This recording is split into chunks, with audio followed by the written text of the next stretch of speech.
صلى محمد وعلى محمد.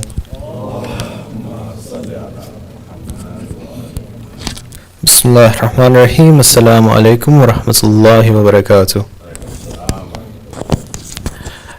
Welcome everyone to our university fair. We're very excited to have you here. We hope you're as excited as we are. It's truly an honor to have you all here today as we come together to explore the different educational opportunities available to our youth and help them shape their futures. So we have an exciting event planned for you today filled with discussions and networking opportunities. We're going to start off with a keynote from Brother Waqar Mirza, or as we know him, Waqar Bhai, followed by a few words from Sayyid Ali Imran. We will then host our panel, followed by the mini panel in the ladies' hall and the networking session. So to begin this event on the right note, obviously we will start with a recitation of the Holy Quran, and I'd like to invite our brother Fazal to lead us with reciting a few verses. So let's welcome him up with a loud salawat.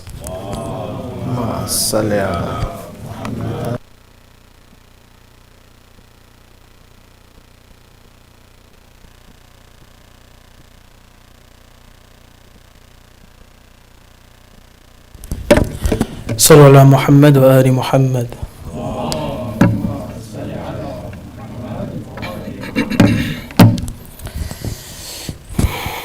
أعوذ بالله من الشيطان الرجيم. بسم الله الرحمن الرحيم. والشمس وضحاها والقمر إذا تلاها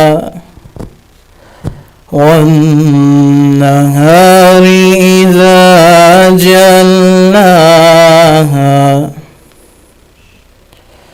والليل إذا يغشاها. بسم الله الرحمن الرحيم.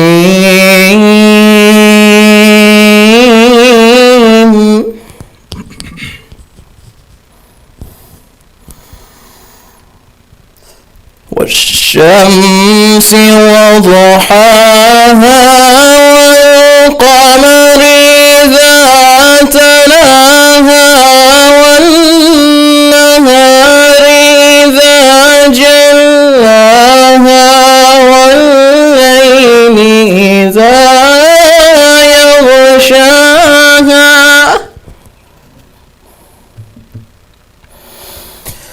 والسماء وما بناها والأرض وما طحاها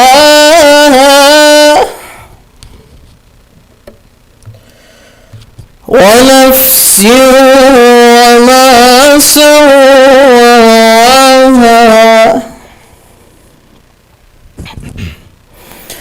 فألحمها فجورها وتقواها.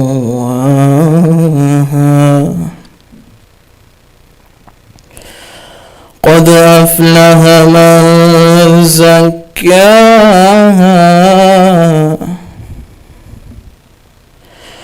وقد خاب من دساها.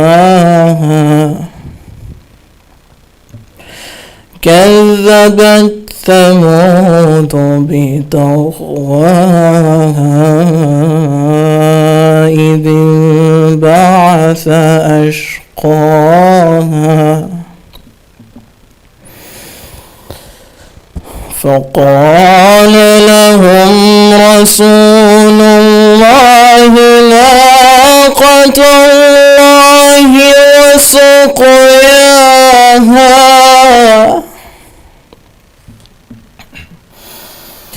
فكذبوه فعقروها فدمدم عليهم ربهم بذنبهم فسواها.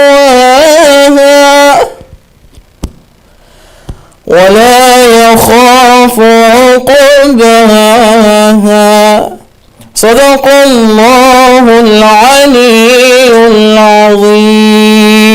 صلوا على محمد وآل محمد.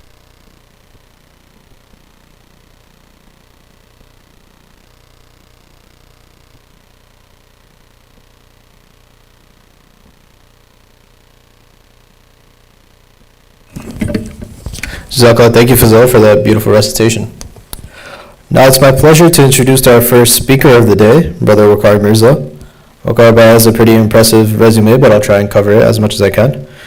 He's the principal consultant at MBC, the global manager of professional services at A365, and co-founder and board member of Paik Construction Management.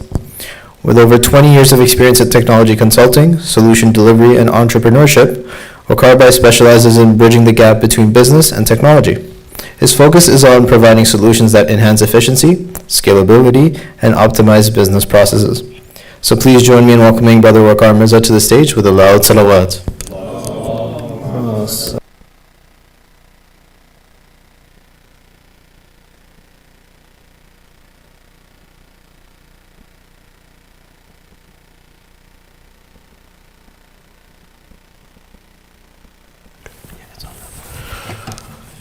Bismillahirrahmanirrahim. Assalamu alaikum, everyone. I think the intro was a little bit of gaslighting, but can I ask the brothers to just move forward a little bit? It'd be easier for me to see you guys. And Sallu ala Muhammad wa ala Muhammad.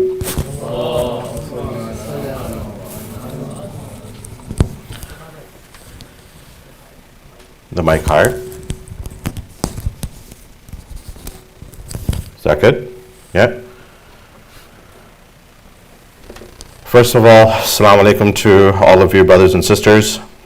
Let's begin actually with reciting a surah Fatiha for our late Sayyid Asad and all of the shuhada in the conflict right now. Al-Fatiha.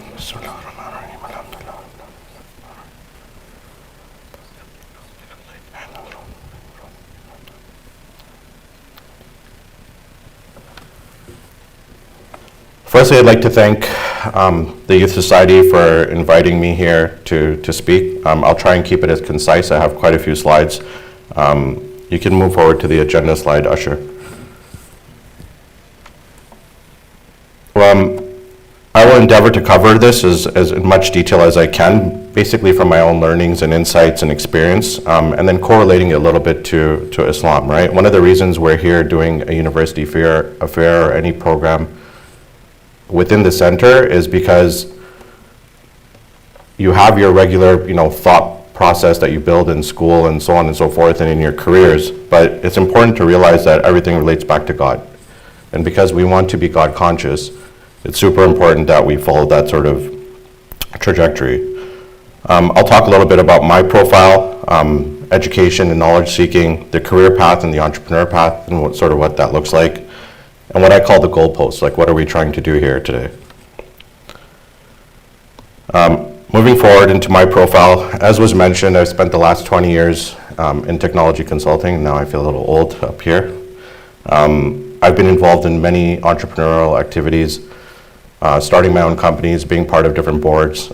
It's been a privilege and an honor thus far in various industries alongside that. And entrepreneurship, I say, is more of my passion than sort of the career framework, although I've spent a lot of time in the career world as well too.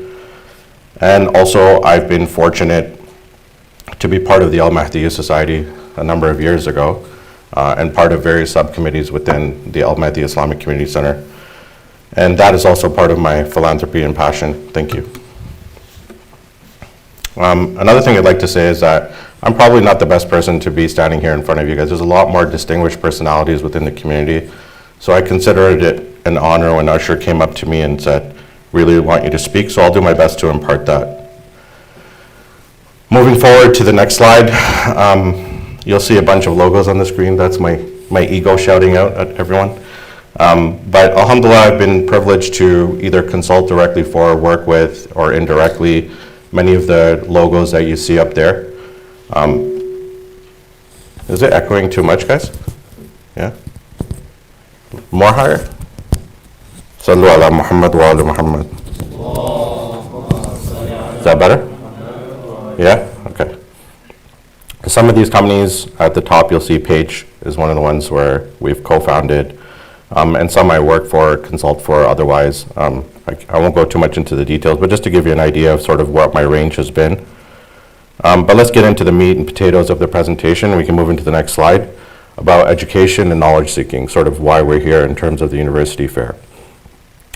Starting with a quote from Amir al-Mu'mineen. He says, "The student must discipline himself in the quest for knowledge and not become bored of learning nor overestimate what he already knows," right? The pursuit of knowledge is a lifelong endeavor. We're here today, we may be high school students, university students, and like myself, well along in my career. But it's super important that we continue that learning, and we need to continue throughout our life. It's a lifelong journey to make sure that you are a student, and you never learn everything, and you'll make mistakes, and you'll find new opportunities to learn and make sure that that's part of your efforts and what we strive for, right? We want to stay thirsty in the regards when it comes to knowledge and seeking knowledge. Moving along to the next slide. So what I've done is I've extracted what I felt were some critical points that I could share with all of you, and basically starting with researching your education path, right? Playing to your strengths. So understanding what you're good at, right? When you play to your strengths, it's very easy for you to basically pursue that, right? But does that mean that the things that you're not good at, you shouldn't be refining that? What I would say is basically you want to persevere in those things, those areas where you may be a little bit weak. When you play to your strengths, obviously things are easier, they come more naturally to you, so you want to make sure that you kind of focus in on those types of things. But I think if you identify that early, then you can determine your education path better as well too. For example, if you want to be a doctor or a marketing specialist like Sayyid Ali Imran is, right? So you want to try and find those strengths and play towards that while working on your weakness. So keep that in mind as you're sort of choosing your fields and your careers and your education path. Endeavoring to the maximum level, right? You want to get the most out of your education. There's always something to learn, even when you're sitting in a lecture or in some class, and you may already know something, but maybe you may know all of it, what's being presented there today, but you might learn something about character and delivery and how you should speak, or there's always something to gain in a conversation if you're paying attention. And then plan, plan, plan. I think that's super important. We have a saying that we throw around in a lot of the companies where we say, failure to plan is planning to fail, right? Always have a strategy in mind, whether it's education, career, life goals, whatever it is, you want to make sure that you plan, right?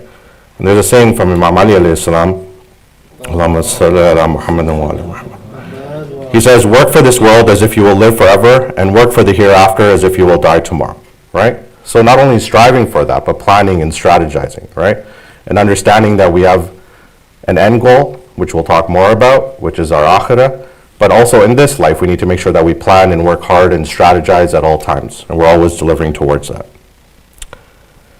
The next point is about developing critical thinking and consultation, which I think is a super important point. Regardless of what you study, what field or career that you go into, you need to have the ability to learn, to be logical and to be practical. And Sayyid can correct me if I'm wrong, but even when you enter the House of Studies, you study courses like logic. You learn how to learn. You learn how to define. Those critical thinking skills are important regardless of your field. Helps you interpret and analyze, and some of you may already take some of these courses, but they're very important, very critical. And then consultation. That is something that, as a consultant, I'd be the first to say, having the conversation, you're not the first ones to go graduate high school, go to university, get a career, or do something. Other people have come before you, they've done that. Talk to them, understand, learn the skills from the people who have the experience. It makes your experience that much better. You can learn from their mistakes. We all make mistakes. And then they can relay that information to you so that you can identify what's the best path forward. You may not agree with who you're talking to in a consultation. That's not the point. What you want to do is learn something along the way. That's the idea. And then the last point is lifelong journey, which I mentioned at the top and I'll continue to mention. Education is not confined just to your schooling, right? You learn every day in your life, you talk to people, you come to majalis here, you go to seminars, you go to school, which is, a professional body or organization that you work with, but people you talk to, there's always an opportunity for you to learn. And you, alongside your traditional education path or traditional career path, should have a learning plan for yourself for life, both for worldly affairs and for the hereafter. And we can move on to the next slide. So here I'm going to dive in a little bit about the career path, right? So there's two paths. There's a career path and the entrepreneurship path, and they intersect, of course, but we'll try and keep them as separated as possible. There's a hadith that I found from Rasulullah sallallahu alaihi wasallam, where he says, worship consists of 10 parts, of which 9 are to do with earning a lawful livelihood. Obviously, I won't sit here and explain that, but just to show you the weight of earning a lawful livelihood, right? How much focus and attention and diligence there is with respect to that, right? And then taking the time to understand the career path that you choose, a halal career and so on and so forth. If we can move to the next slide. Tying into that is choosing your career wisely, right? So first of all, understand the nature of your career. Is the career good for you? Is it halal, of course? Is it a lawful earning? And then what's your short, medium, and long-term game plan, right? If you enter a certain career, what's your game plan, right? One of the things that I tell a lot of the people that I have had the opportunity to mentor is basically don't live at the bottom of the totem pole, right? You're going to enter, say, as a junior analyst. Where are you going to work your way to? Don't sit in the middle. Don't get complacent. Have a strategy which is short-term, medium-term, and long-term. And that doesn't mean that that strategy won't change. You will pivot along the way. It happens. You may even change careers ultimately. You may start out in marketing and then switch to accounting and then end up somewhere else. Become a doctor, for example. It could happen. But you should have some type of game plan that you're also trying to work with and identify at all times. And you're constantly revisiting this plan. As I talked about at the top with education, you're planning, planning, and planning. In your career, you're also planning, planning, and planning. In careers, to understand the linear path, right? Examine your milestones, examine how you climb the ranks. Alhamdulillah, in our community, we have a lot of people who are very well ranked in the corporate world. Chief C-level positions and EVPs and SVPs and so on and so forth. How do you get to that trajectory really fast, right? That's the idea. You don't want to get caught up in this, I'm spending 5 years here and 10 years here. You want to make sure you're able to climb the ranks. And what do you need to do that? Build your skills, build your network, and so on and so forth. Because there is a path within any corporate environment. If you're sitting there, you'll be able to climb the ranks and figure out how that exactly works. Continuous learning, again, I'll keep repeating this. Professional development is super important. If you go into, let's say you're in my field, you're in technology and you're a software developer. There's cutting edge technology that's coming out all the time. How are you staying on top of that? What's your professional development around that? Artificial intelligence is the big buzzword nowadays, and all of you must use ChatGPT to do your homework at some point in time, or some level of research. So it's really important that you're staying on top of that, or in the forefront of whatever your field is. Is it medical sciences? Is it engineering? Is it technology? And so on and so forth, right? Examine that. Mentorship and networking. This is a great platform for you guys to come and talk to other people who are doing different things. Look for a mentor, find someone or some group of people who can help you in your education path, in your career path, and just in general to connect in that regard. And likewise, in the spiritual world, we always say connect with your scholars. Make sure that you're connected to a scholar and that you're attaining knowledge from them. And then the same thing that we should be applying in our practical day-to-day lives, right? I'm going into education. For example, I was having a conversation with a brother the other day about entering pharma, right? They have some opportunities with pharmaceutical companies, and then they have moral questions about that. What should we do? What should we not do? So you need to have a perspective on that.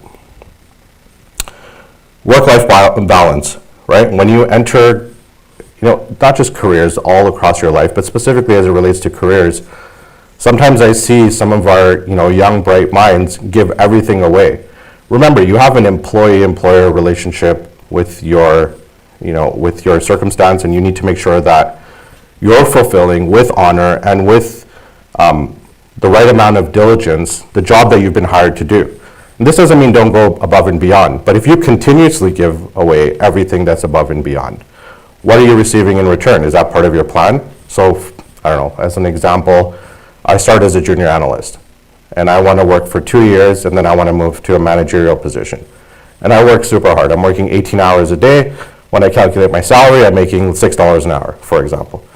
Well, that's fine for your career trajectory, but at the end of the day, are you going to hit that milestone in 2 years? If not, when you hit the 2-year mark, if that was part of your plan, you should reevaluate, because at the end of the day, you're working for a company to get paid, right? And to move up the ranks. So do a good job, go above and beyond, but don't give your life away. And never fear in that regard. Your sustenance is guaranteed, right? Allah subhanahu wa ta'ala controls your risk. He guarantees your risk. You are required to put in your effort, right? You don't control the outcomes of the situation. Put in due diligence and you will be fairly rewarded. And don't fear, like for example, if you operate from a position of fear, you're basically stuck, right? Because you're always on the back foot because you're not confident in your abilities and what you're able to do and so on and so forth. Be confident in yourself. Know your strengths. You went through schooling, you did university, you did post-secondary, you know where you stand. You're gaining experience in the work world. So make sure that you don't operate from a position of fear, because the risk is from Allah subhanahu wa ta'ala. If you lose one job, you'll find another. I promise you it happens all the time. That's it from the career perspective. And if anyone has questions or kind of want to go into the details, I only have about 10 minutes, which I fear I will go over. I'm happy to go into this into more detail. You can reach out to Usher or the Youth Society and they can put you in touch with me. Moving along to my favorite, the entrepreneurship path. We have a hadith from Amir al-Mu'mineen alayhi salam, where he says, engage in trade, for it provides you with independence from what is in the hands of others, right? To some degree self-explanatory. When you are an entrepreneur or a business person, you are in control to some degree, right? You're the CEO, you're the owner, you're whatever you want to call it. You get to make a lot of the decisions, but you also get to do a lot of the work. And this path is something I always recommend to people, examine it closely. I'm a big proponent of this, is for you to be independent, and an independent operator gives you control over your time and the work, where you want to put in effort. You don't have to ask people for a day off, but you also have to work long hours as well too sometimes. When going into this path, have a clear vision, right? Focus on the problem and solution, right? Have a clear vision of what kind of business you want to get into. You may pivot down the road, that's fine, but do your research and do your homework and understand the problem and solution and adapt accordingly, right? Start small and scale gradually. What does that mean? You don't need to come out of the gates and be like, oh, I need to launch a $100 million company tomorrow. You need to start with something small. And then as you're building on it, think of scale. Think of, okay, where do I want to get to in 10 years if I start this business today, right? You're going to start small. You're going to, open a hot dog cart, for example, and sell hot dogs, right? You sold 10 this week, and next week you want to sell 100, and then the week after 1,000. Have a plan and move up accordingly. Well-rounded business skills and subject matter expertise. When you're a business owner, you have to know a little bit about everything. You may be a specialist in marketing, but you should learn about accounting, and you should learn about operational skills. Become well-rounded. Maybe as you scale up, inshallah, and you're successful in your business, you'll hire specialists for those positions. But when you start out, you do everything yourself, right? I do today myself. I see one of my close brothers in the back there, Shahid Juma, who is also an entrepreneur. And he can tell you, we've been working together for a long time, that you got to do a lot of this stuff yourself. No one's coming there to help you with your accounting and your balance sheet. You got to figure it out. This goes back to professional development. This goes back to continuous learning, because you may not need to be a specialist in that arena. You need to know your business, you need to know your core subject matter, but you also need to know how to operate a business. So learn and understand that very carefully. Embrace failure, right? Learn, improve, and pivot.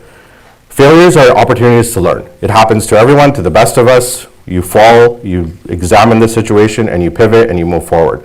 There's some lesson to take away. Don't get down on yourself, don't get depressed. And this doesn't apply just to entrepreneurship, it applies everywhere. Education, your career, you will face roadblocks and you need to find a way to overcome them. And then consult, learn, and develop, again, relates back to my original point. I won't spend a lot of time on that. There are people who, it's very unlikely that you are in a business that is unicorn, or very cutting edge. You may be, inshallah, you guys come up with great innovative ideas, but someone is out there who's been there before who can teach you a thing or two. Talk to them, learn from them. Be trustworthy, be honest, and develop your network, right? We know Rasulullah sallallahu alayhi wa sallam, Allahumma salli, was known as Amin, right? He was trustworthy, right? And prior to his marriage with Bibi Khadija alayhi salam, he was a tradesman and an honest tradesman. He was honest in all regards, known as Sadiq and Amin. But be honest and be fair. Don't take a shortcut to make $1. It's not worth it, right? You don't want to be in, as we refer to in the business world as shady business people, right? Be known as someone who's trustworthy, who delivers a good service or product or whatever it is that you do, and make sure that you're following that protocol. Your akhlaq is key and important. And then gain independence and grow your community, right? Entrepreneurship, as I said at the top, is an opportunity for you to be independent and be in control. But when you start to achieve certain milestones, what I highly recommend, or even before that, be involved in your community. Whether it's this community or some other community, be involved, spend time. In my earlier years of working, myself, even Sayyid Ali Imran, we were working together on the Al-Mahdi Youth Society for a number of years. We were involved in a number of initiatives, and we are till today, right? We continue to do that. It's super important. And give back. That is absolutely very important, right? Be charitable, help the people around you. There's no sense in, hoarding away all whatever you've gained. There's so many brothers in the community that employ people, that give opportunity. We should be one of those. And then one last point on this slide, which is not on the slide, that I was thinking about, is that this crowd here, mashallah, you're in your younger years. This is your chance to take a risk. If you are interested in entrepreneurship, you have no overhead, you don't have to pay a mortgage or rent or take care of your kids and so on and so forth. This is an opportunity for you to go out and venture a little bit, start a little small, as we call side hustle or business. Of course, if it's something within your capability, not saying that you absolutely must do this, but if you did want to take a risk, these are the years where you take risks, right? Where you don't have a lot of overhead and you can come up with an idea that could become something over the years once you graduate and continue or finish off your formal education. And then moving along to the last slide, which I refer to as the goalpost. Rasulullah sallallahu alayhi wa sallam, Allahumma salli ala Muhammad wa ala Muhammad, says to Amir al-Mu'mineen, verily the truly prosperous person is the one who loves you and obeys you, right? We always need to be, as I said at the top of my speech, that we need to be God conscious. Everything relates back to God. We need to make sure that we follow the principles and protocols that we learn here in our daily lives, and we pay attention to that and we heed that. It's very, very important to understand that. And that is the ultimate goalpost, right? If we can move to the next slide. The virtue of knowledge, right? Amir al-Mu'mineen says, there is no treasure more profitable than knowledge. Pursue it, and we need to pursue it, we need to attain it. We need to, on all fronts, both from the worldly matters and the spiritual matters especially, be certain that we're always pursuing knowledge. As we talked about, your career is super important. It will take up a lot of time in your life, right? So choose wisely, as we said. Make sure that whatever you're doing career-wise, entrepreneurship-wise, even learning-wise, is something that is lawful, as it holds a lot of time in your life. When you're studying, you're spending tens or hundreds of hours. When you're working, it becomes thousands. Support your family and community. We just talked about that, right? Be generous. Make sure that we are taking care of our family and our community. It's very important. We have brothers and sisters across the world right now who need our help. We can't do a lot from here, but maybe financially, pray for them, advocate for them. These are things that we can do. When you put yourself in a position of strength, as an entrepreneur, as someone who's in the workspace, you don't need to fear. You can stand your ground. You can say what you need to say. You can support your community. Don't be on the back foot, right? Build the collective strength of the community and elevate that. And when we talk about generosity in the Quran, Surah 57, verse 11, Allah subhanahu wa ta'ala says, who is he that will lend unto Allah a goodly loan, that he may double it for him, and his may be a rich reward, right? we learned a lot about this, or at least myself, I learned a lot about this year in more detail about giving a goodly loan or a godly loan, however you want to refer to it. And then, the ulama and a lot of the stuff that we heard is give the loan and forgive the loan, right? Help your community build. Don't hold them hostage either. Do good for people who are in need. There's a lot of people in our community here in the GTA who need help. There's a lot of people outside of that. Start small within your circle of friends and your circle of influence, and then build outward so people are elevating collectively rather than us pulling people down.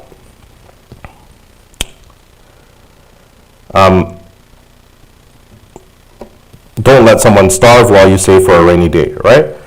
It seems nice that in my bank account, if I open it and I see $5 million bank account balance, but my brother on the side of the street is starving, right? Not let that be the situation. Inshallah, Allah rewards you all with success. And you don't want that to be the situation where you're sitting so high above the platform that you forget what it's like to be on the other side. Always help each other out. Be fair, honest, and generous. I think that's pretty self-explanatory. And then trust the process and the promise, right? As we talked about, Allah subhanahu wa ta'ala guarantees your risk. You have to put in the effort. You will get the reward from that effort. It may not be exactly what you planned, but that's okay. You can re-strategize, pivot, and continue to move forward. And the last point, as I conclude here, is don't build your home on a bridge. This was said all the time to me, especially, and you must have heard from the late Sayyid Asad.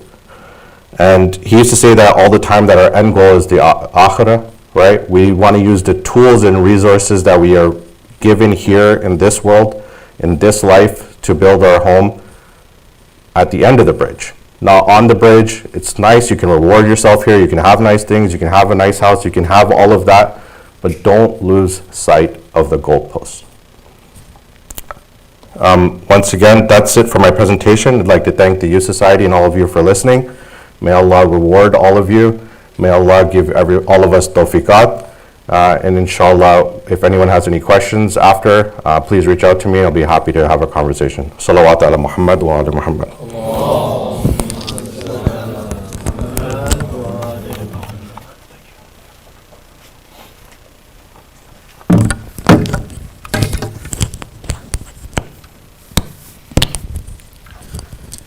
Let's have another loud salawat for Waqar Bhai, please. Sallallahu Muhammad wa ala Muhammad.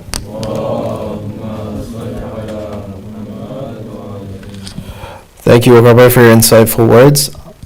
Next, I'm honored to introduce Sayyid Ali Imran, who's also a very accomplished individual, but I'll try and cover as many accomplishments as I can here. So Sayyid Ali received his Bachelor of Communication in Marketing from York University in 2010. He worked as a digital marketer before moving to the Hawza in Qum in 2012 to further his studies. Sayyid Ali also holds a Master's in Islamic Studies from the Islamic College of London, earned in 2018, and is currently completing his Master's of Education at the University of Toronto. He serves as the head of Al-Hadi School and is an instructor at both the Mizan Institute and the Mufid Seminary. I'm also quickly going to plug our Mehdi Youth series on the Mafatih book, which we hold every Friday night with Sayyid Ali Imran. So inshallah, we hope to see you there as well. And let's please invite Sayyid Ali Imran up with a loud salawat. Allahumma salli ala Muhammad wa ali Muhammad. Another loud salawat, please. Allahumma salli ala Muhammad wa ali Muhammad.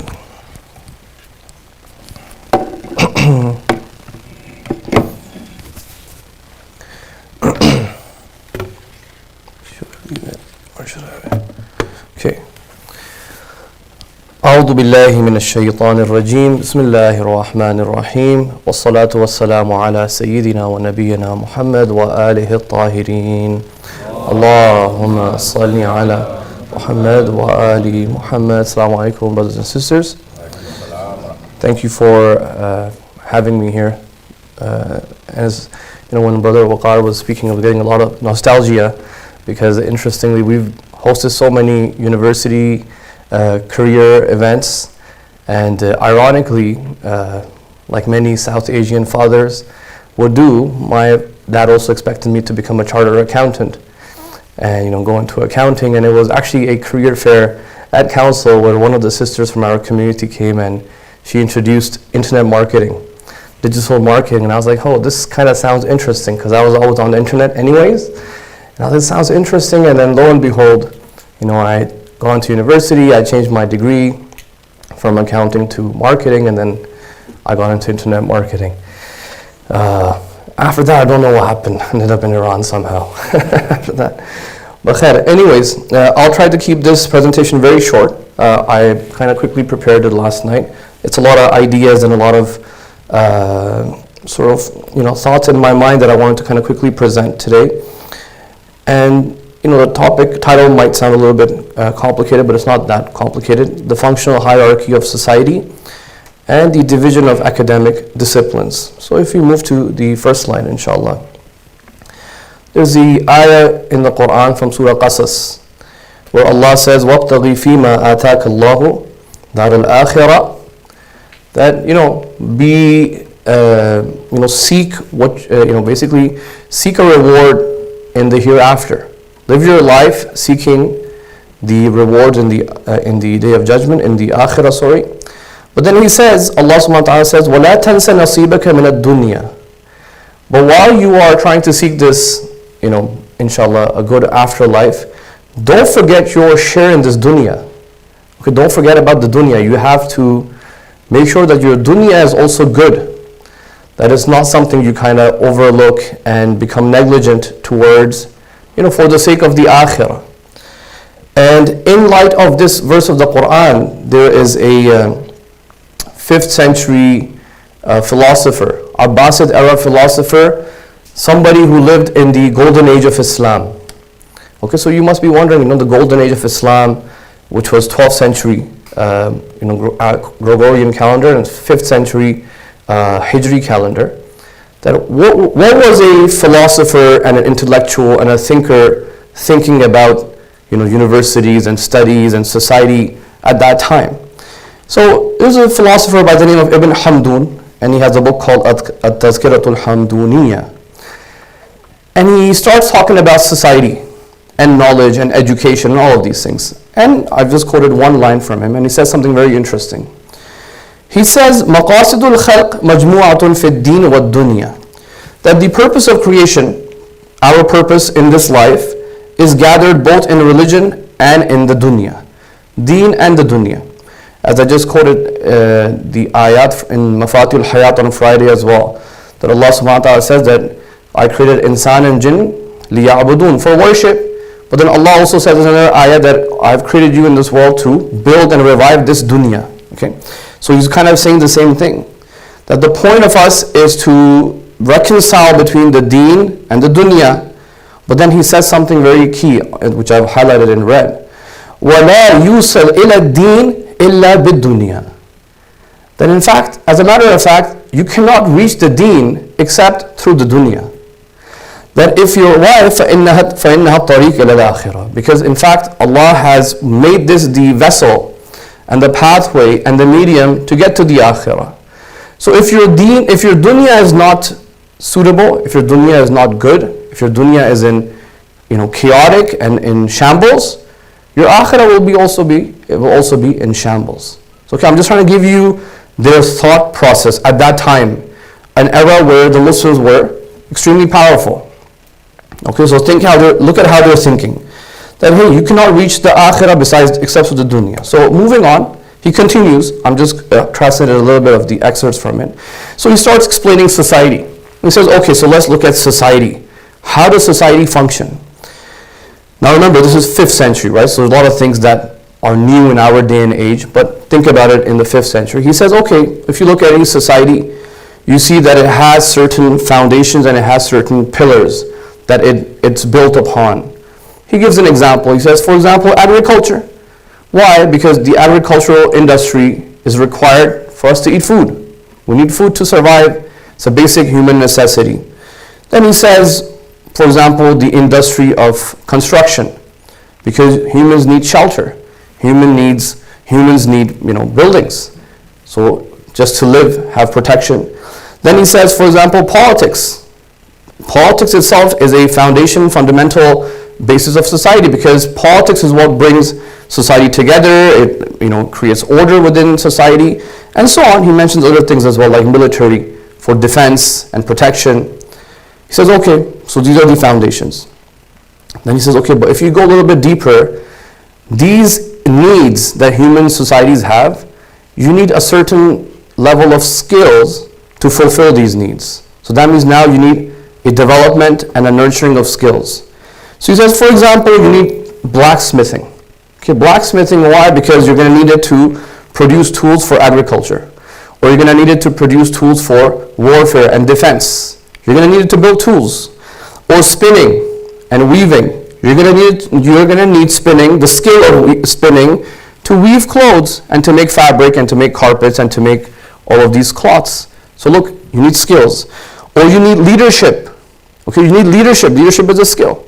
It's a soft skill. It's a skill that you need. Why? Because you're going to need it for politics. You're going to need it for consultation. You're going to need it for mediation. The things that you need to manage society. It's a skill. Once you have these skills, all of a sudden, society starts creating jobs and occupations.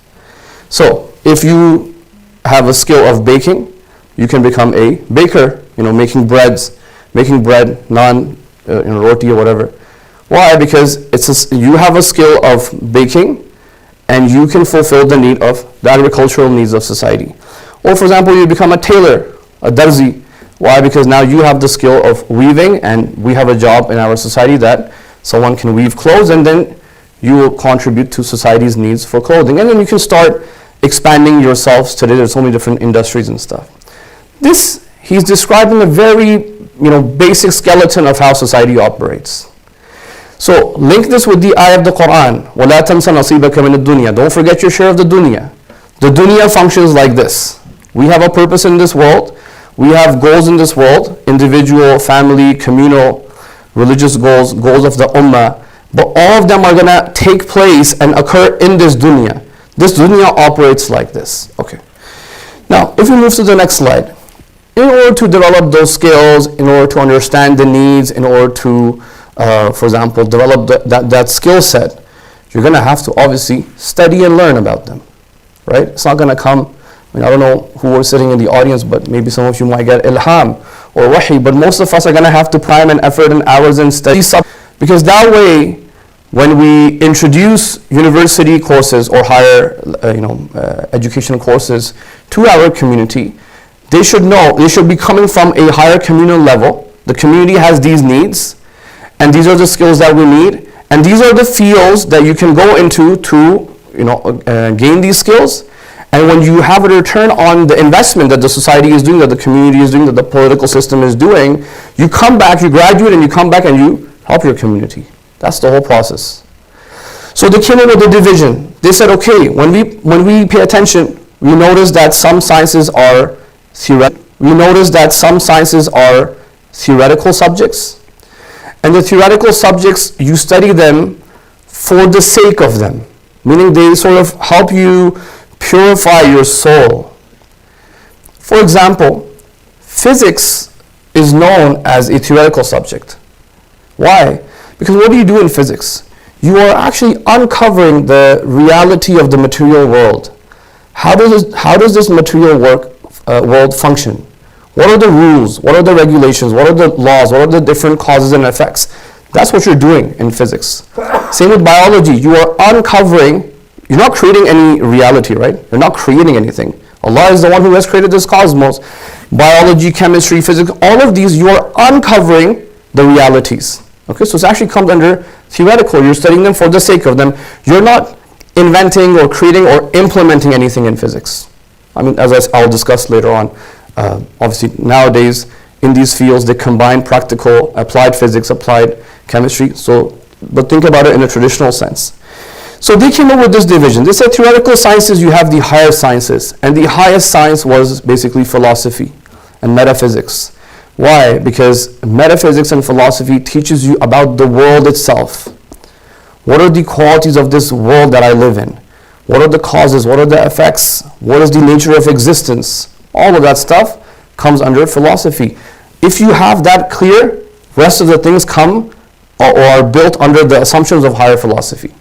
Then you have what they call divine knowledge, divine disciplines like theology. Okay, so now I know how the world works. How does God work? Okay, how does prophetology work? How does imamat work? This is your theological subjects. And then you have what they call intermediate subjects. These are also all under theoretical. So astronomy, geometry, music, arithmetic, even music, because music is basically math, right? Music is actually math, and it's all theoretical. So they used to study these subjects back in the days. And then finally they have natural sciences, which I mentioned, physics, biology, chemistry. All of these were the theoretical sciences.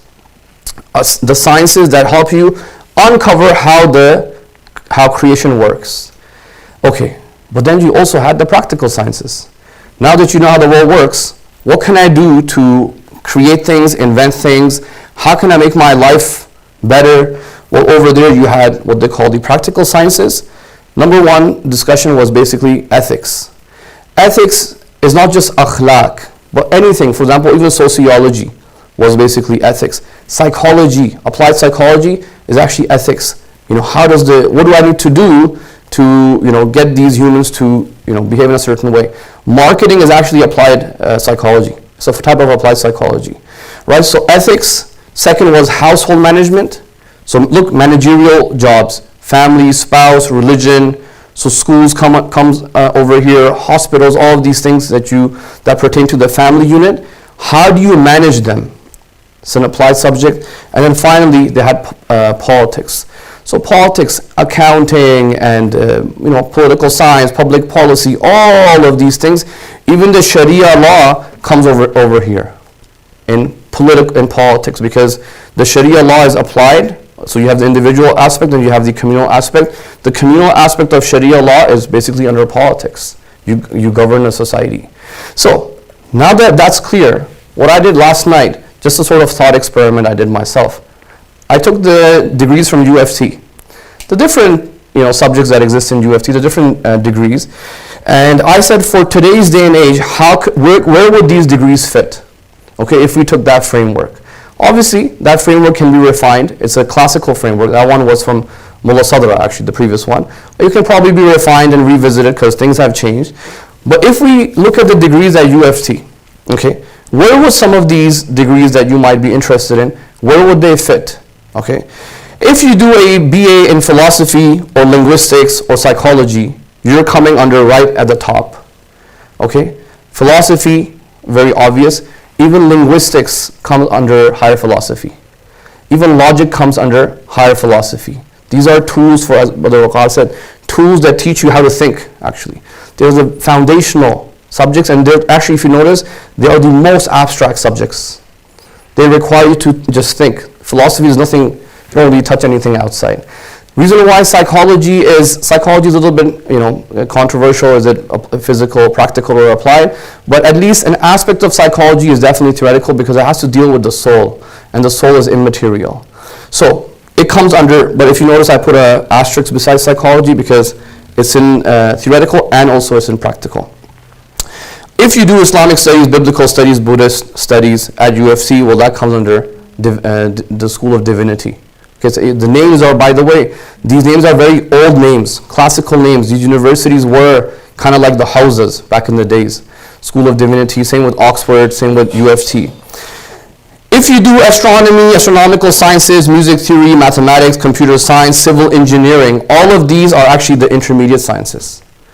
Now, I don't know, we have maybe civil engineer, I think Brother Asher is a civil engineer. I'm sure, at least the first 2-3 years, it's just probably all theory. Theory. You're not making any buildings at UFC, okay? And in fact, he probably might not know how to build anything even after he graduates until he starts working. That's when you get the actual experience. So look, it's actually it's a theoretical subject. It's theoretical sciences. If you do kinesiology, BChin, environmental biology, BSc, biochem, geology, nutritional sciences, these all come under the natural sciences. Okay. And then so now let's come to the practical sciences. If you're doing visual arts, sociology, bioethics, environmental ethics, these are all now practical sciences, because in bioethics, you're dealing with ethical dilemmas in, let's say, in the field of biology, right? Same with environmental ethics. You're talking about the impacts of your decisions on the environment, for example. That becomes a practical science. Anthropology, management, like BBA, all of us like BCom, right? Human resources, this is now coming under management. Family, community, household management, it's all of that. And then finally, obviously business, commerce, law, journalism, political science, public policy, all of these are fields that have to do with politics. By the way, when we're saying politics or household management, think of it in a much more general sense, not just my house. No, generally, how do you manage the community? How do you manage society? And then how do you manage international relationships? That's what we mean by management. Okay, so now that this is finally clear, I just want to get this to your mind, into your minds. When you are picking a field, okay, I know there's a lot of focus on, do what you want to do what is best for you. Yeah, inshallah, do what you have an affinity with. But as a community, your decision that you make, that I want to do this degree or I want to do this field, this decision that you take and you spend 4 years or longer, and the money that you will spend, and the debts that you will repay back, right? And the effort that you will put in, as Brother Waqar already mentioned, I'm just building off of it, there should be some sort of return on investment for us as a larger community. And I think over here there's a responsibility on all of us.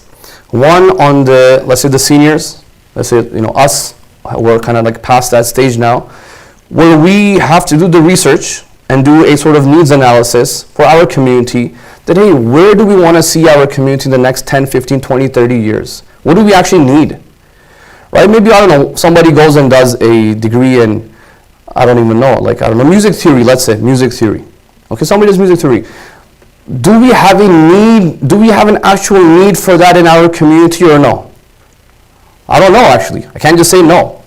Maybe we do. Maybe we need musicians.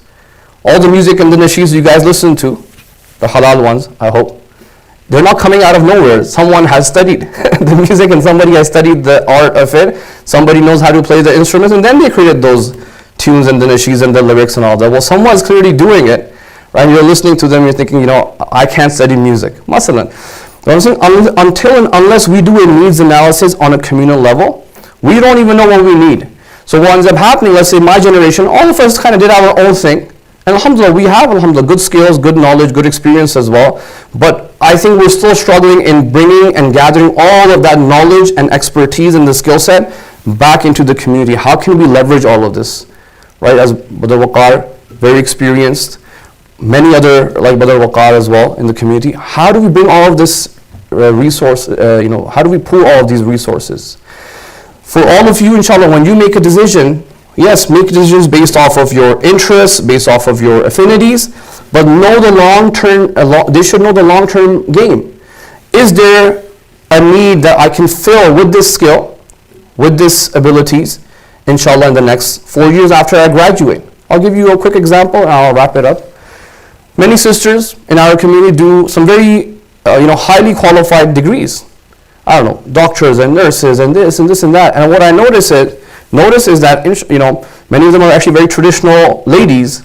So after marriage, it's finished. Like there's nothing happening after marriage. And that's fine. That's fine. But it's like you kind of revisit and rethink, hey, could I have done something else which I also have an affinity with, or my personality works with that even after marriage maybe I could have helped our community in a much more productive way. Instead of just doing something and now I'm never going to look at it ever again. Think about it. I'm not saying it's right or wrong. I'm saying we have to think about these topics and figure out whether the decisions we're making are actually helping not just you, right? It's about the community. Are they actually helping us as a community or no? Or is it like, okay, somebody did a 4-year degree and now it's like, it's not really useful for us on a communal level. Something you have to think about. I'll wrap up with this final story. Brother Waqar said about consultation. Consult with people. And I learned my lesson one time in Qom, and I completely changed my life and my approach to studies after this one incident. There's a scholar by the name of Sheikh Ansari Shirazi who passed away. Sheikh Ansari Shirazi was a student of Allama Tabatabai in Qom. When I moved to Qom 2012, he was bedridden. Very senior, very old. He was just on his bed. He was very sick. And one of my teachers had almost like direct access to him. Okay, so he would visit him in his home every night, almost without an exception. And my teacher would tell me, Ali, come, I'll show you him. And I was like, whatever, inshallah, tomorrow. I kept procrastinating.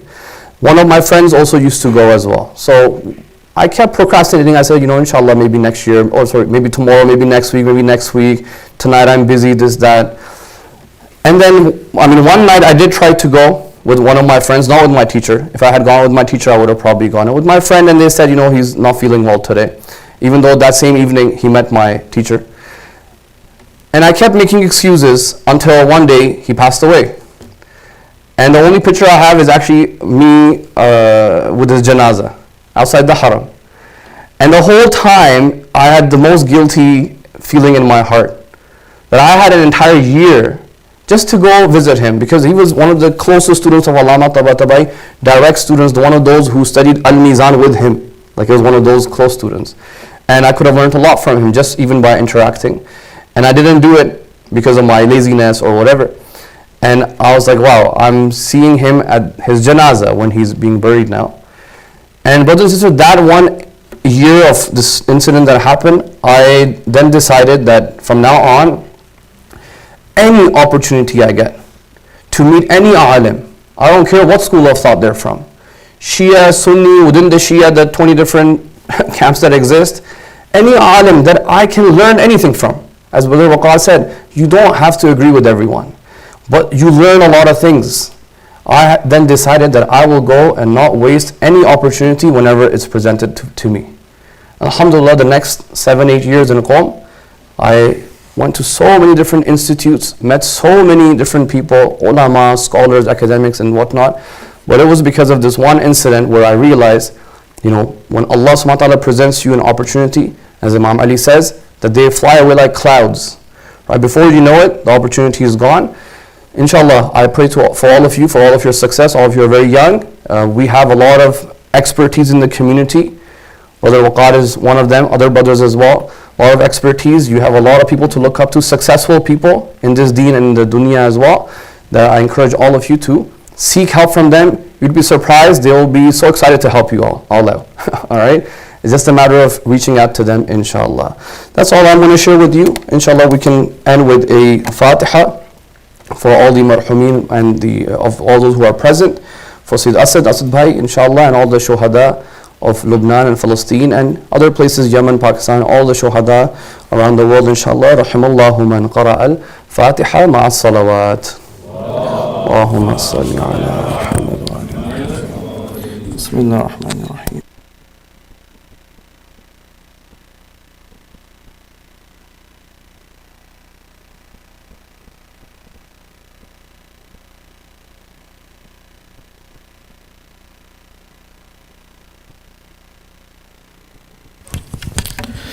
Thank you, Sayyid Ali Imran. For the Sayyid's health, wealth, and prosperity, let's have a loud salawat.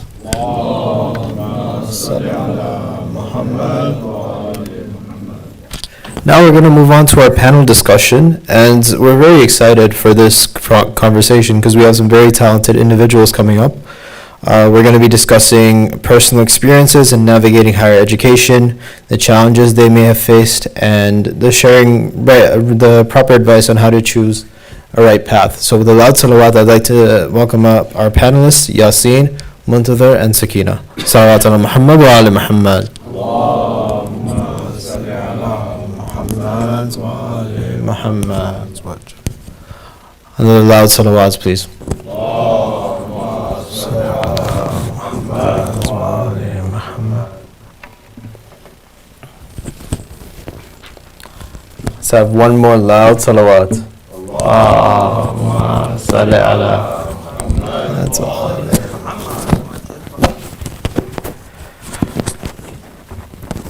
I think just to start off, we'll have all of you just introduce who you are, what you do, so everyone can get an idea. So, Bismillah, Yasin, if you want to start. Assalamu alaikum, everyone. I'd like to begin by thanking the organizers, the HEEB, and all the other organizers for having us today and for this amazing event. My name is Yasin. I'm currently in my second year of medical school at McMaster. Previous to this, I did a Bachelor of Health Sciences degree also at McMaster. Assalamu alaikum everyone. It's an honor to be here today. My name is Muntazir. I'm in my final year of mechatronics engineering at McMaster, and I've just returned from a long 16-month co-op at Edixon in Ottawa. Assalamu alaikum. My name is Sakina. I'm a 2L at the University of Toronto Faculty of Law. And just to give some context of applications of law and hint at that, I just completed my summer at a full-service corporate firm downtown in Toronto. Next summer, I will be in California at another full-service corporate firm.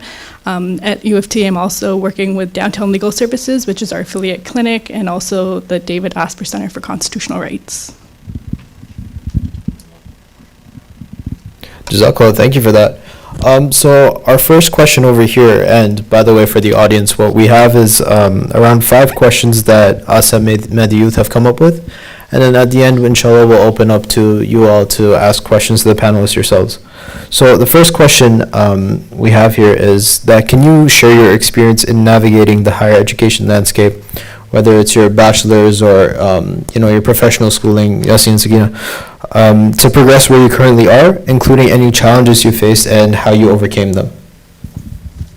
Yeah, whoever wants to start. Sure. So my journey, my challenges were slightly different. My first year was online while I was in Dubai, so I had to face odd hours, classes until 2 a.m. at night, and also the lack of interaction with peers. And then moving to Canada in 2021, there was the change in environment, balancing academic and personal life. But the way to get through all of these challenges is by establishing a support system for yourself. So obviously family, parents, they come first.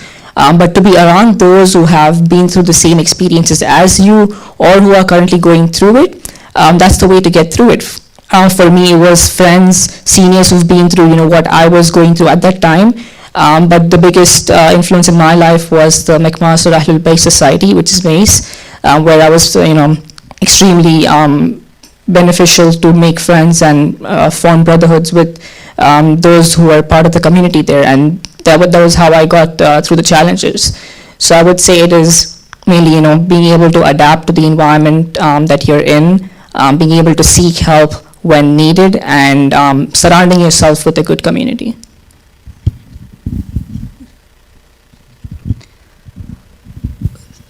So I think one very difficult thing when you're in undergrad and thinking about what to do afterwards, there's kind of this black box that exists, that's admissions. And even while you're working towards applying and doing your LSAT for law school or MCAT for medical school, you never really know where you stand, and it's kind of hard to deal with that uncertainty.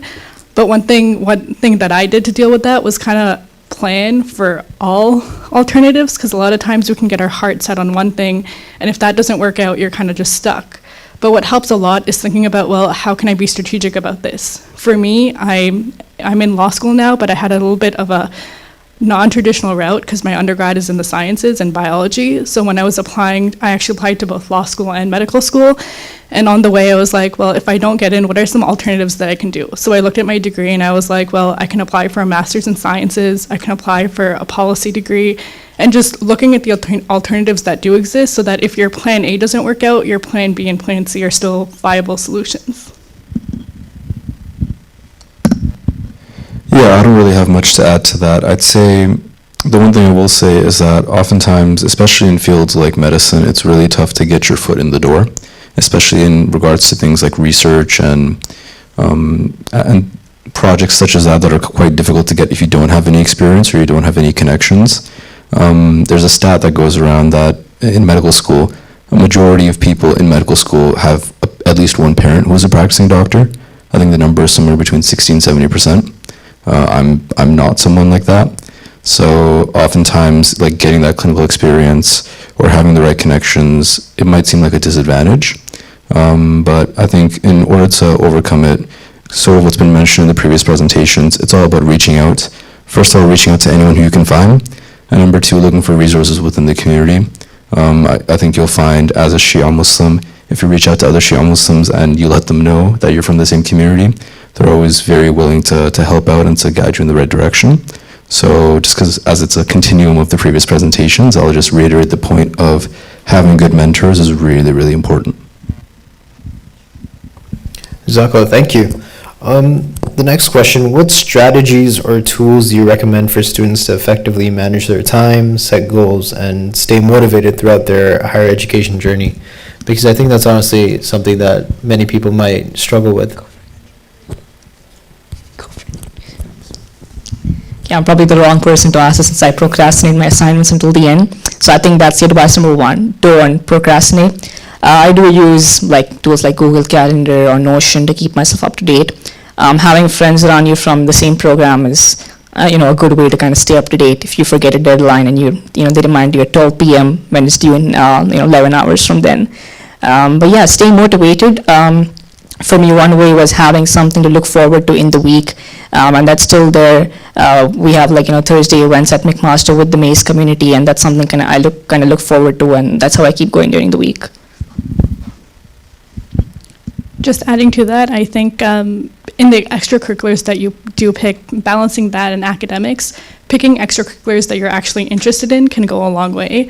I know TMA was really big at York, so I decided to apply for leadership positions within TMA because then it's like a double benefit. You're taking TMA along with you and also your academics along with you. So just being mindful of what you are choosing makes it that much easier. And it also gives you a break from your academics because sometimes you can only study for so long. And if you are taking the breaks, well, why not take a break with something that can help you like your extracurriculars?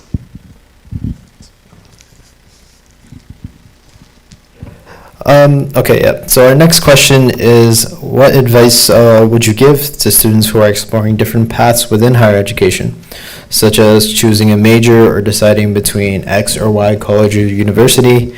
Maybe you can talk about why you chose the university that you did, or maybe even other educational routes, like going into the trades or whatever. So I think it's hard when you're coming to know where to go or where you're going to go. I think a big factor in that is I know it's hard at this age, but trying to think about what your end goal is. A lot of times you can get caught up in university names, and I'll say I know York gets a bad rep sometimes, but York got me into U of T Law and McMaster Medicine, and I know a lot of people from York who are able to go to a lot of places. For a lot of graduate schools and graduate programs, I'd say the most important thing are your grades. And that matters more than what your degree actually is. At U of T Law right now, I know a lot of people who did their degree in music. We have someone who used to be a rabbi before coming to medical school. One of my friends who's a 2L, she actually completed Islamic studies before coming to U of T Law. And there's a lot of versatility that's there.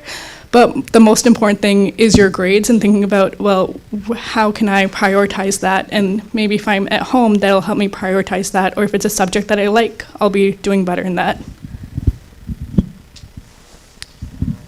Yeah, I definitely agree with that. I think setting your career path at an early stage is really important to set you in the right direction. Like was mentioned, you can always try and switch up, but having an idea of where you want to go allows you to set specific goals in mind. Specifically, I can speak to the medical school application process. There are a number of different things that you have to do to get into medical school and law school and any other professional school, and having a specific timeline of when am I going to write the MCAT, when am I going to do my first application cycle.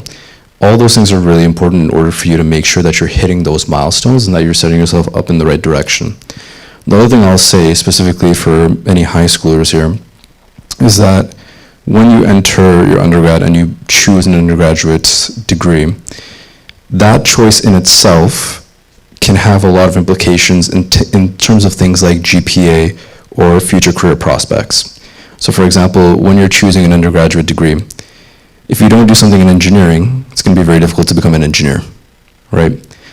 If you do something like engineering, you might struggle to get a high GPA and get into something like medical school or law school. It's not impossible, but it really can narrow down the path that you're going to go on.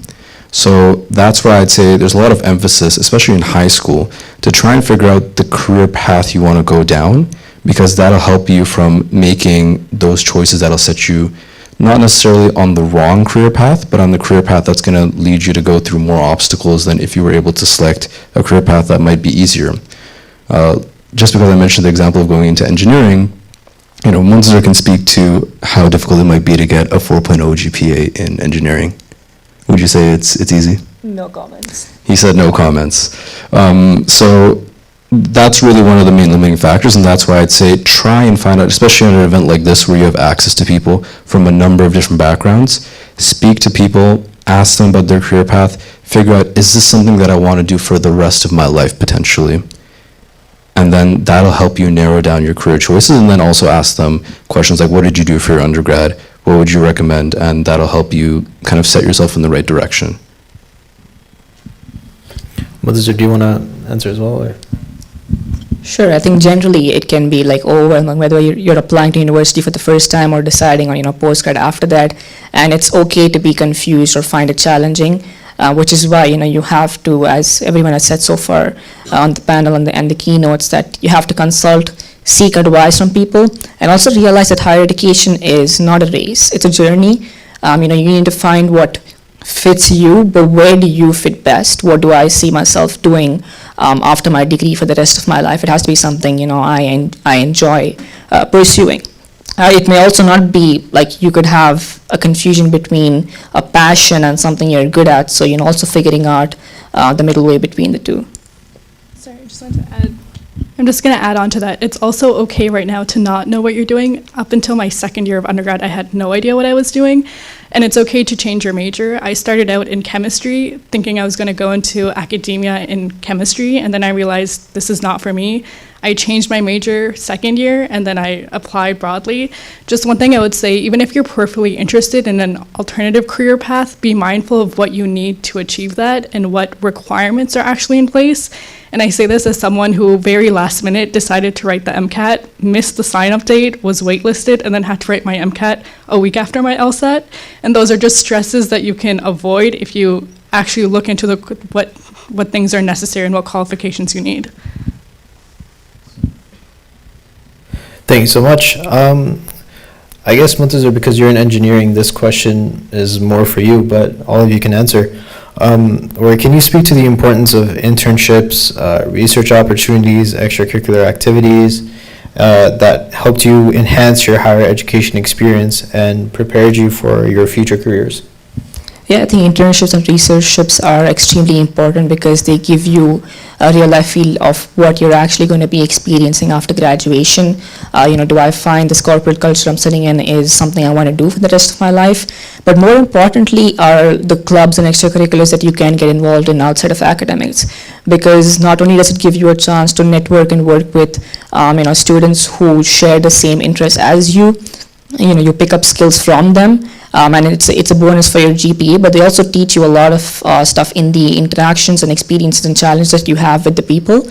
You pick up a lot of soft skills that are underrated in that aspect as well. But also figure out what you're passionate about. Your extracurricular that you're going to be managing with your academic workload should be something that you enjoy doing. So as important as, say, technical teams, if you're in engineering or software or something are, you end up doing something that you actually enjoyed. And for me, that was MACE, and the 2 years that I've had with that, it helped me in a lot of ways that I didn't realize until the end.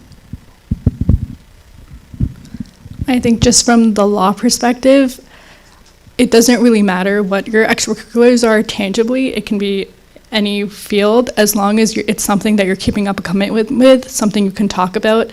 Our law admissions person, he always emphasizes that at the end of the day, rather than having like a general member of 50 different clubs, it's more impactful to have shown that, I was a general member and then a vice president and then now the president of this specific club. And I find that that's more helpful when it's an extracurricular that you care about. And again, that can be a break from academics. So that's just, Yeah, I'll echo that. When I applied to medical school, one of my 3 references was actually just some random uncle from mosque who I used to volunteer at. So don't limit yourself in terms of thinking you need to do certain specific extracurriculars. Anything that you're actually passionate about, you'll have more hours in it, you'll enjoy it in the process of it, and when it comes to things like interviews, when your interviewers will ask you about this extracurricular, when you speak about it, it'll come out as so much more genuine. So that's the first point. The second thing that I would say, oftentimes people come up to me and ask me, I want to go into medicine, do I need to do research? Explicitly, no. No medical school has an explicit requirement to get into research, whether it be clinical or non-clinical.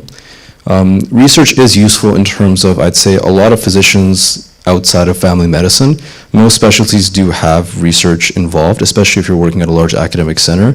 Most jobs will have a mandatory research requirement. So it can help you kind of get involved in research early and get experience in it. Most medical students, in order to become competitive for residency programs, end up doing research during medical school. So having a little bit of background during your undergrad will kind of set you up for success and make that research process during med school a lot easier. But as mentioned previously, it's definitely not explicitly required to get into medical school in the first place. Jazakallah, thank you for your answers. Now we have a lot of parents in the room with us. We have a lot of high school students, and I know Muntazir, you talked about, being in Dubai first year and then coming to Canada and how big of a move that was for you. Can you guys speak on maybe whether you commuted or whether you're living on campus, off campus, what it was like being away from your family maybe? Speak a little bit about that. Yeah, it is a huge change. I was, staying in Hamilton, close to McMaster. It's actually my first time in the eastern ends of Ontario. The furthest I've gone is probably like Richmond Hill or something around that. But yeah, living away from family is hard. Even if you're just staying away for like a few days a week, 4 to 5 days, if you're commuting back home in the weekends, it's gonna get hard at times. You're gonna miss the times you do have with family. So you do cherish those, of course, while you're still there. But yeah, it goes back to the answer that I had earlier was, building that support system, people that, you can spend time with on campus, people that you may share interests with, people that you gel with, that will help you both academically, religious, social matters. Yeah, that's what I would say.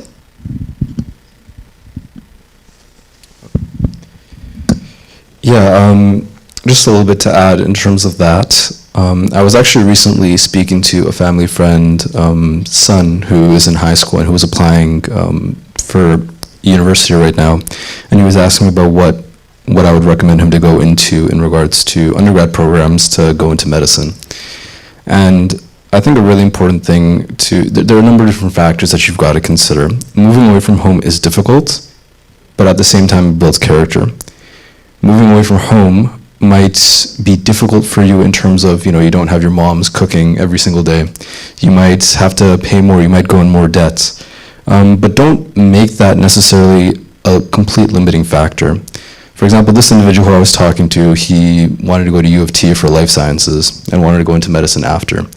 And I'll talk about this probably in the mini panel afterwards about why I personally don't recommend people to go to U of T, simply because if you're trying to go into medicine, simply because of GPA difficulties. People get in from U of T, but it's more difficult. So I was talking to him about that. So you've got to consider all these different factors. Just to stay at home with your parents, that shouldn't be the only thing or the most important thing that is a factor in terms of university decision. And don't let that limit you in terms of where you're going for university or what program you take. Because I promise you, after 4 years, you might if you end up regretting it, then you're going to blame yourself and your parents, and you don't want that. So, for people, I know some parents are hesitant to send their kids away from home for university. And I speak with complete respect to a lot of the parents here today. I think it's really important to have an open and honest conversation with your children about what living away from home looks like, whether it be financial, whether it be religious concerns. Have that open line of communication, because once again, you don't want, nor does your child want, to feel limited in terms of their career options just because they have to stay home. I guess I can talk about this from the opposite perspective. Both in my undergrad and now at U of T, I've lived at home. And on one hand, there is a little bit of, I'm not living on campus and I'm missing out on that side of things. But on the other hand, it is nice to be at home. You don't have to learn how to cook. But it's also nice to keep your connections in your community. So I wouldn't say either side is a losing or winning situation. It's just looking at what works out best for you.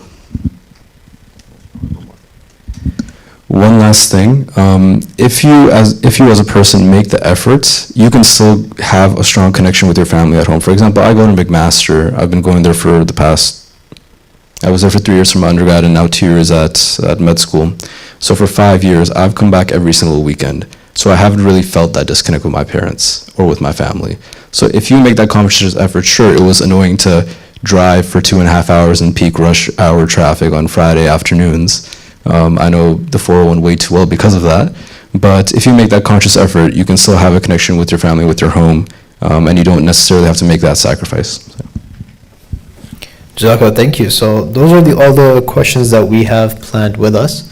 We'll now open it up to the audience. If you have any questions, you can go ahead, raise your hand, and we'll be happy to take them.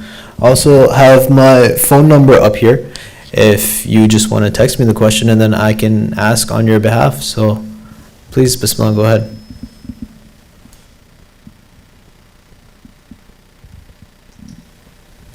Yeah, I do have a question from Brother Yasin. This is with reference to the comment Brother Imran has made with regards to certain sisters, like selecting medicine, but like post the marriage they kind of like drop it off.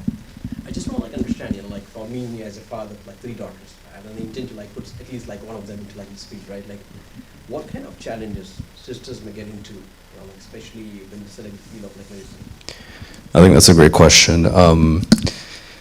I'd say medicine as a career is quite unique compared to other fields, just because of, we say you have to get married to medicine because it is a lifelong commitment. As a matter of fact, actually, when speaking about the issue of gender in medicine, in the past few years, the proportionality of women getting into medicine has gotten so high. This past year of admissions, it was about 68% female to 32% male.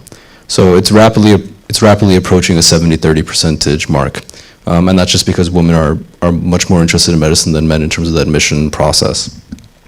In terms of difficulties, I'll speak more in the mini panel just because we have 2 people here as well.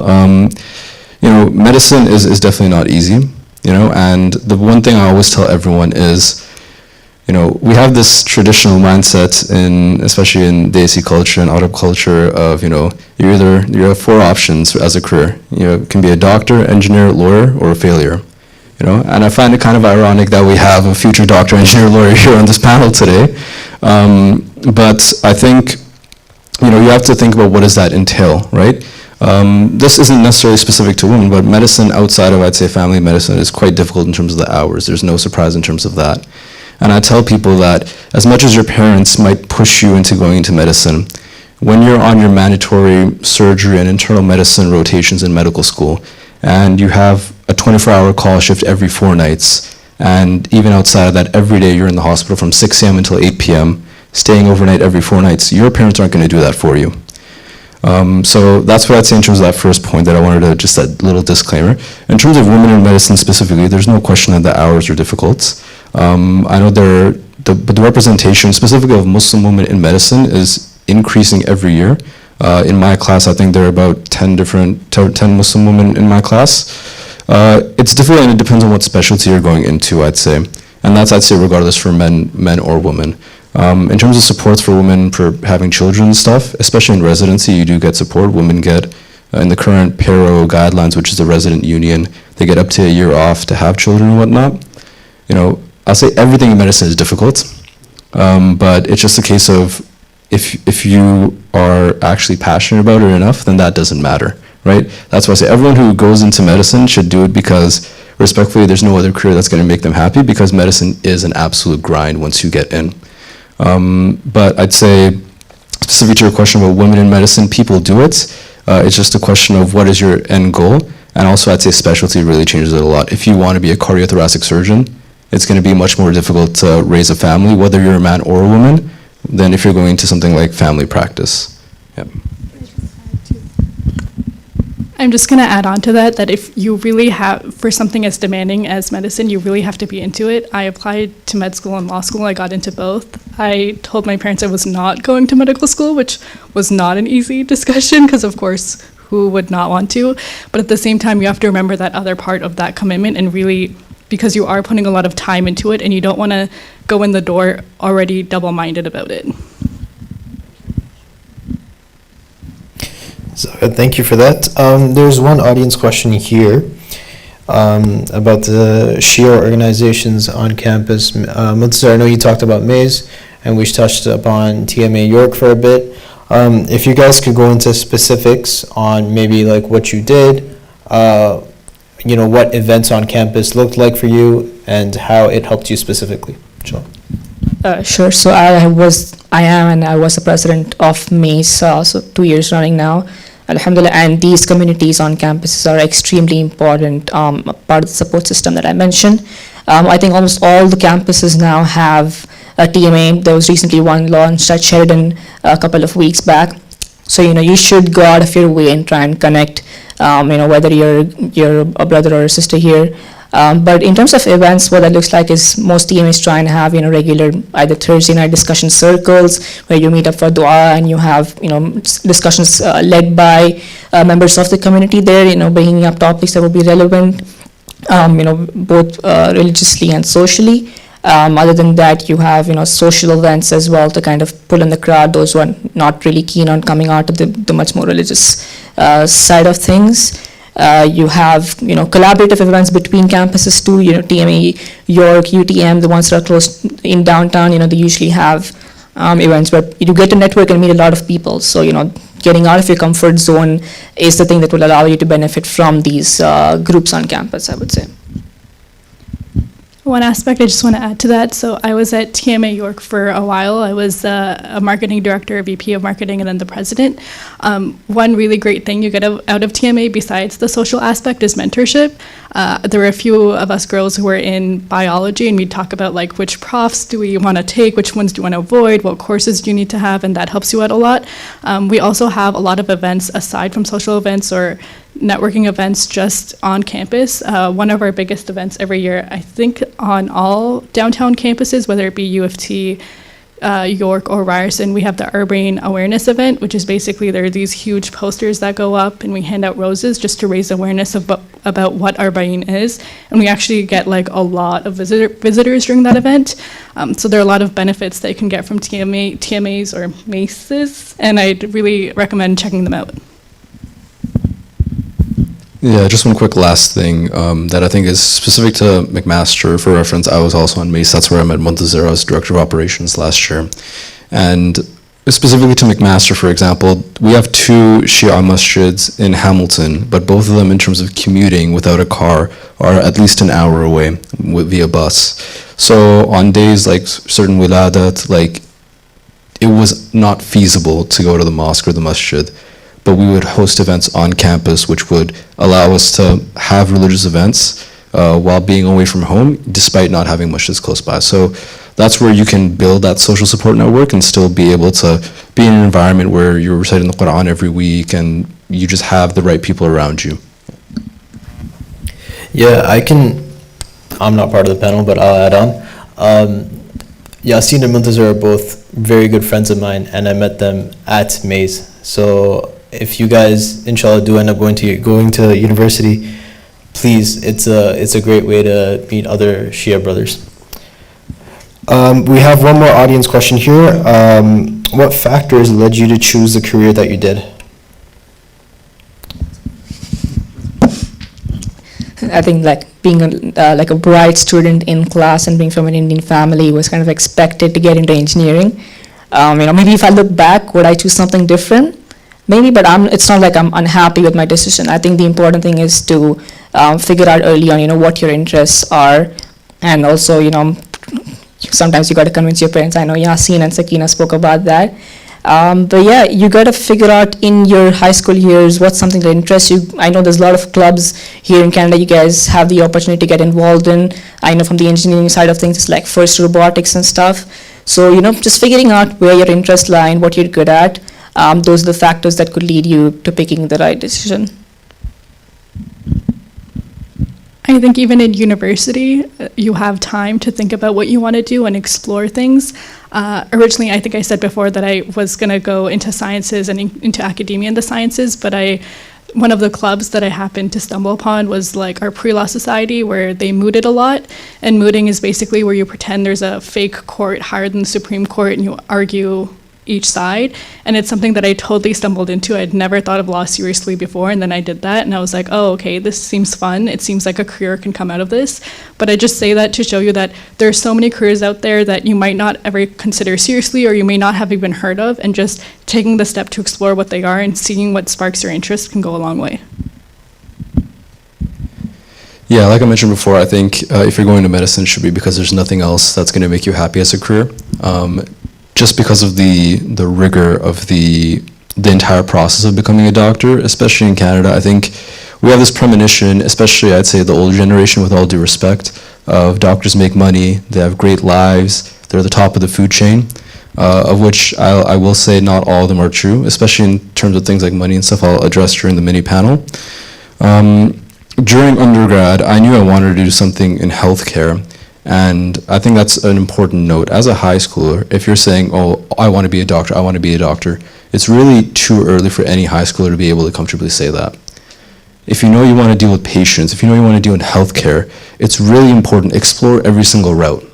And I know I'm going to upset a few parents by saying this, but oftentimes when we speak and someone says, oh, I want to explore other options within healthcare, nursing, oh, astaghfirullah, nurse, no. I want to be a physiotherapist, an occupational therapist, no, doctor. I think that's something that has been quite backwards because of our interpretation from back home of what those jobs entail. And I think it's really important for us to paint an accurate picture of what those professions are today and how there are people who can be happier as a nurse or an occupational therapist or a physiotherapist than going through the grind of becoming a doctor. Not only in terms of the process of becoming that career path, but even after you've become an attending physician. So I think that's really the underlying message is if you're considering a career in medicine, make sure you consider a career in every single healthcare field. And only after you say no to everything else, then absolutely go into medicine. I'm not trying to push anyone away from medicine, just for the record, it might sound like that, but nor do I push anyone towards medicine. Right? It's really important for people to understand the reality of what the career is and then making an informed decision. So yeah. Okay, Jazakallah. There's one question here that says, so should an individual first think about what career they want to go into and then pick their degree based off that, or pick their degree first and then explore career options? So maybe you guys want to talk about which one you did or which one do you think is better? Yeah, so I don't know, I can't speak for you two, but my approach was I looked at the end goal and then I kind of worked backwards from there. Despite that, I didn't know 100% that I wanted to go into medicine when I entered my undergraduate studies, but I knew the general path I wanted to go into, and I saw that my degree of health sciences was something that would allow me to kind of delay the choice a little bit, and that I would still have the flexibility to do something that I would be happy with. I think I'll just add to that. I think it's a lot easier knowing where you want to end up to know what steps you need to get there. And I think we mentioned this before, but a lot of graduate programs, the most important thing is your GPA, and to make a strategic choice on how to get a high GPA, that comes into your program, but you first have to know that that's a requirement. Yeah, I think we've been focusing a lot on university as well, so it's important to mention that there are like other routes to get to the career that you kind of have in mind. There's trade schools, there's work integrated programs, and to figure it all out, might be tricky. So again, consult with people and get the advice from the community. We have a lot of people who've gone through the exact same thing that you are in. As for myself, I had in mind that, I enjoy problem solving. So, one of the ways to get there was, engineering, and I was good at math, and etc. But until the end of my first year, at McMaster, we have a general first year for engineering. So until the end of first year, I was still in kind of two minds to figure out, was I more keen on, let's say, mechatronics or software. So, yeah, you may also end up, changing your mind through your degree, as Sakina mentioned, and it's okay to have that. So yeah, career degree and degree career, it's you can't really have a general answer for it. It's sort of individual specific, but yeah, just having a general idea in mind of what you want to do and what your interests lie in. Thank you, Jazakallah. There's some questions here that I think are there's some questions about medicine and law, and I think those are more suited to the mini panel. So if you guys want to ask questions specifically to any of them, you can go attend their mini panel, which will be happening right after this, where they can go over their application process and give out tips specific to their fields. And so that'll be happening after this. Apart from that, I think we have time for one more question if anyone has any.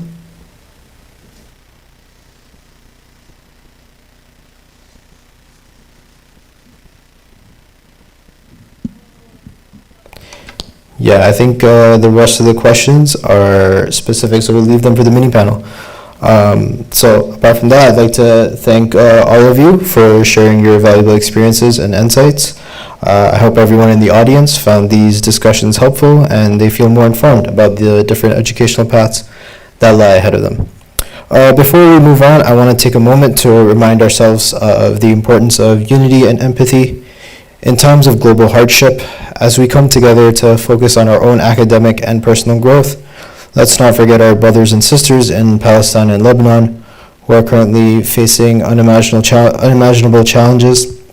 We're incredibly privileged to have access to education, opportunities, and safety, and it is important to use these privileges to raise awareness and support those who are struggling. Please keep them in your thoughts and prayers during this time of immense difficulty. We ask Allah subhanahu wa ta'ala to grant them peace and justice. Ameen.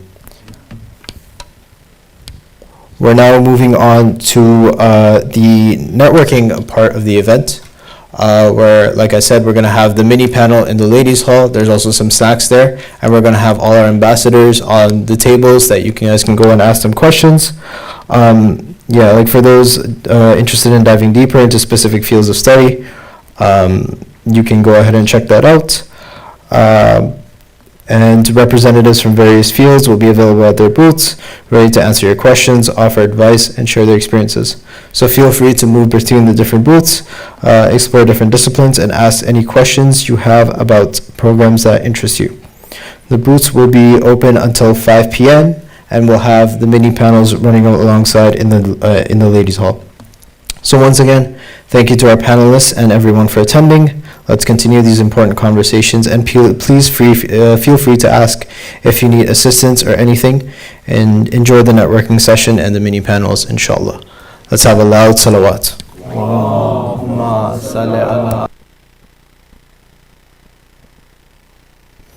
And if we could ask you to just grab your chair that you're sitting on and move it to the side so we can have more space, inshallah. Another loud salawat.